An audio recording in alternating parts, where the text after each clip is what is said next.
Deepchild, and you're watching Studio Feed.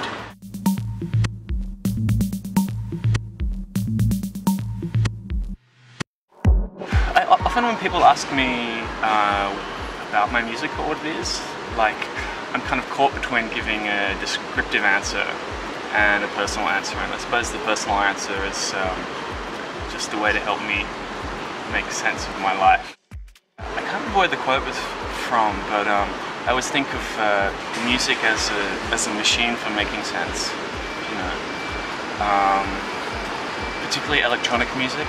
You know, what I'm doing is about recontextualizing lots of familiar sound bites and sounds and cultural references, and kind of filtering them out in a way that makes sense to me.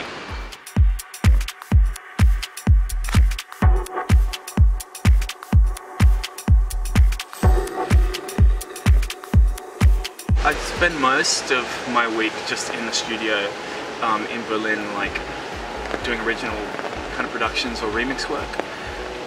So it's quite a kind of monastic way of doing things, which I think there's like some kind of producer archetype that I probably fit into in that sense, like quite a quiet, introverted life.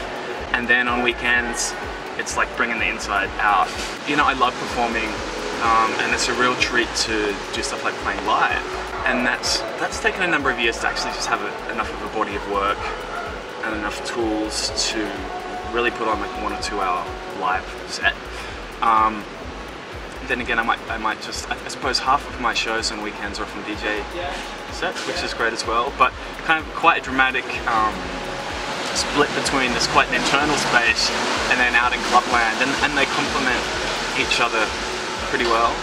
And in terms of like personal strategies, it's a good balance as well. Otherwise, I think I'd be one of those hermit dudes that never left the house. So both teach me a lot, and I love them both. And then, you know, day to day, I'm probably spending at least a couple of hours just keeping shop and doing promotion work as well. So there's a lot of time just emailing and organising tours and blah blah blah. I think half the musician's work in terms of sustainability has nothing to do with music. It's just keeping up relationships, making sure the wheels keep turning.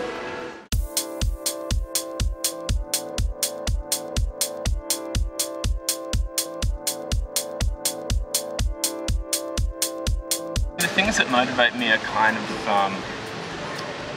twofold. Like firstly, I've been doing music for so long, I kind of think, oh wow, what else can I do, you know?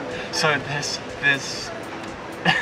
the necessity of sort of surviving, and it's felt like the most, despite its ups and downs of fatigue, just one of the most rewarding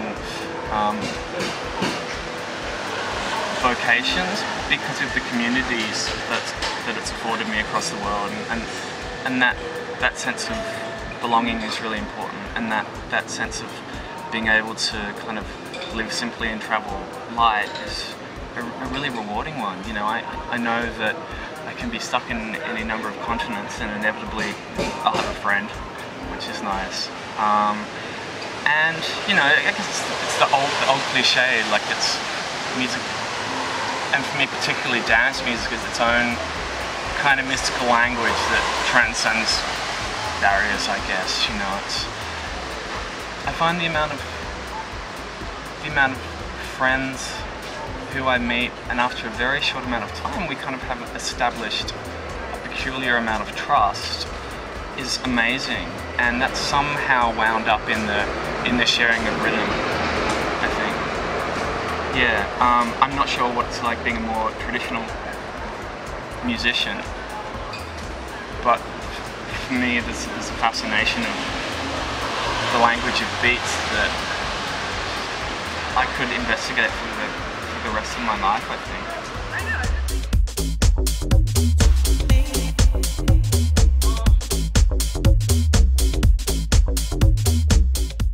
Live now, basically I have you know, a laptop with Ableton Live, some pre-prepared tracks, and then heaps of, like I think 8 or 10 tracks of separations. Some of them are color-coded, key-coded or whatever. And then to that I will synchronize like an external drum machine or sampler, and where possible, yeah, get some old synth, either my own or if I'm touring overseas on the rider, I always use the SH-101, the Roland kit, and that's definitely a particularly, to me there's a familiarity because this was some of the equipment that I was using when I first started.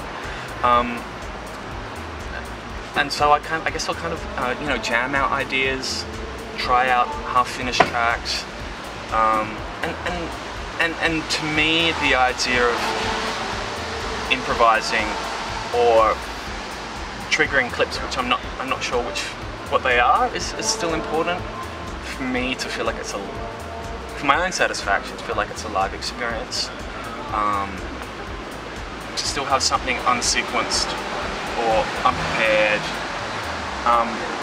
and you know, often that means abhorrent mistakes that sound awful, but sometimes it's also the best thing possible. You know, even I've found that people are so used to listening to music that's super synchronized and beat matched.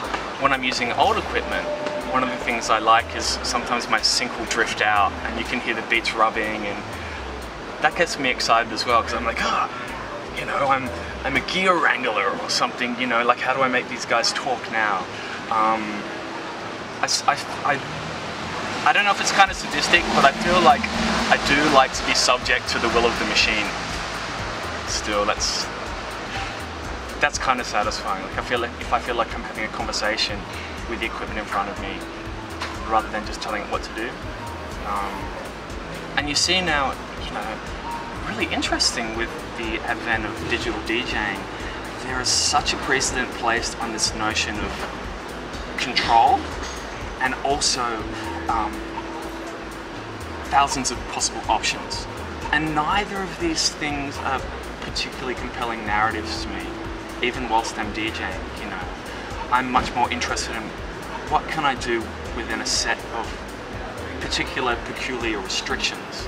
And that's what old hardware affords me as well. Like, there's only so much you can do with like a monophonic synthesizer, and the challenge is, how do I make it sing?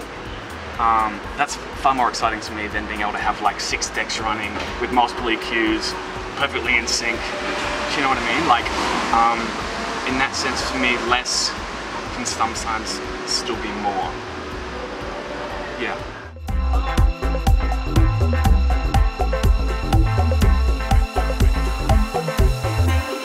Quite a bit for this year, I think.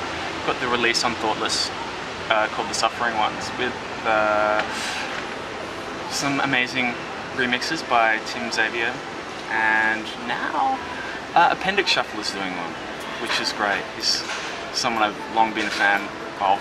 Then I have a release on a label from Berlin called Opossum Records, and that's got remixes by Moritz Pisk and Alan Bayalo. It's called Hot for Ashton. A release on a label called Affine Records. Tons and tons of love. Thoughtless, New York, it's all good.